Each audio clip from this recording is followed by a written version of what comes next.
Good afternoon, Scott here, known as Cantaloupe to some online, and I'm bringing another video to you on a subject that's interesting to me. It might be of interest to you or someone you know, and that is analogies in psychology. Analogies, metaphors and analogies, things that symbolize ideas or behaviors that aren't the things themselves, but like I said, symbols, symbolic representations thereof. So, for example, pop psychology is perhaps not an official branch or an academic branch, but it's the stuff that people kind of understand and communicate between themselves, the average person does.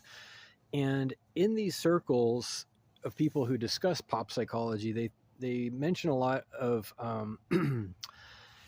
things such as romance being a form of sustenance, a form of human sustenance that is necessary to survive.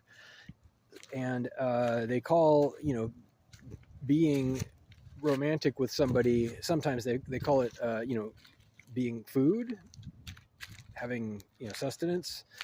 And not to dwell on this point, but here's the problem. There's a couple of ways to look at romance, and this is not the right way. This is not the healthy way or the happy way.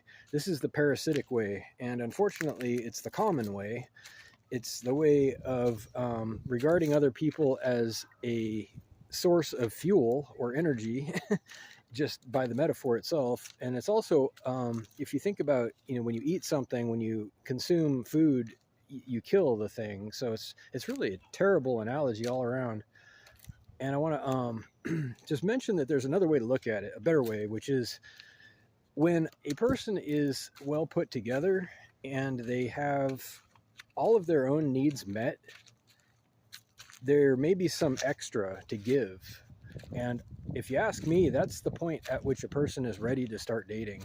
When they are put together enough that they don't necessarily need to become codependent or dependent in any way really on the other person, except for the things that complement them naturally, that they're open to, that they can't or shouldn't necessarily have to provide for themselves. Companionship, roles, whatever needs are convenient to meet. But point is, if a person is well put together, they sometimes overflow with their joy and their happiness and their experience, and they have a lot to give, a lot of love and resources and energy to give to another person. It is kind of just about energy, mainly about energy.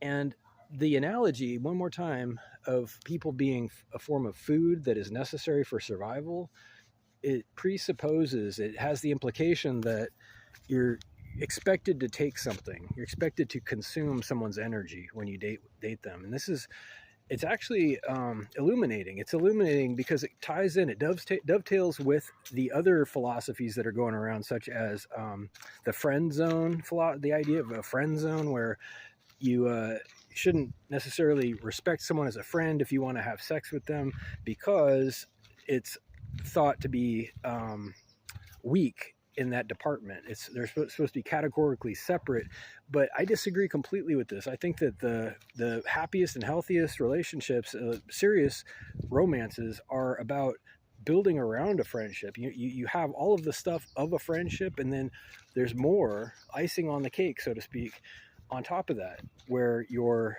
love outgrows the friendship and it becomes something deeper and more profound. Ideally, not necessarily. This isn't even a suggestion or a roadmap. I'm just saying, for me, best case scenario would be my lovers would also be friends. We'd be both. So, friend zone is kind of a toxic ideology, and it's tied into the same ideology that says that people are food.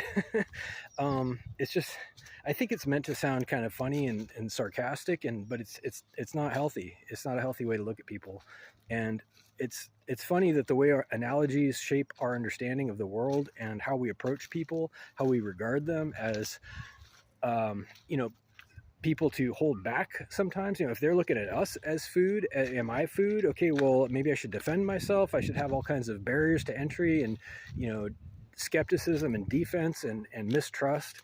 There's a whole bunch of stuff that goes with this idea, and none of it's helpful. None of it's good for a happy, healthy relationship.